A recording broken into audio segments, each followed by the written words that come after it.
வரும்போது கூட யோசிச்சேன், எப்படியும் ரெஃப்யூஸ் பண்ண போறாங்க, அதுக்கு எதுக்கு இவ்வளவு தூரம் போய் ஒரு சைன் பண்ணணும். பாஸ்போர்ட் ரிக்வெஸ்ட் லெட்டர் நிஜமாதான் சொல்றீங்களா?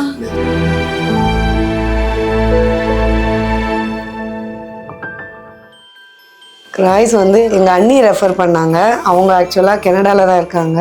நான் கோச்சிங் பண்ண இடத்துல எல்லாமே சொன்னாங்க, க்ரோயஸ் நல்ல கன்சல்டன்சிலாம் நல்லா பண்ணுவாங்க, நீங்கள் நம்பி அவங்கள கூட அவங்க சொல்கிறதெல்லாம் பண்ணலாம் அப்படின்னு சொன்னாங்க. எங்களுக்கு நல்லா என்கரேஜ் பண்ணாங்க. தீபக் சார், ஷிஃபானா மேம், அவங்க டீமு எல்லாருமே ரொம்ப ஹெல்ப் பண்ணாங்க. இதில் தான் எல்லாமே ஸ்பெண்ட் பண்ணோம் ஆக்சுவலாக. ஏன்னா அவங்க தான் அந்த அளவு மோட்டிவேஷன் கொடுத்தாங்க. எல்லாமே என்னோட சுச்சுவேஷன் தெரிஞ்சுக்கிட்டு என்னோட எல்லாமே அவங்களுக்கு என்னோட இஷ்யூஸ் எல்லாமே அவங்களுக்கு தெரியும். அதுக்கேற்ற மாதிரி மேனேஜ் பண்ணிடுற அட்ஜஸ்ட்மெண்ட் எல்லாமே பண்ணி விசா வாங்கி கொடுத்துட்டாங்க.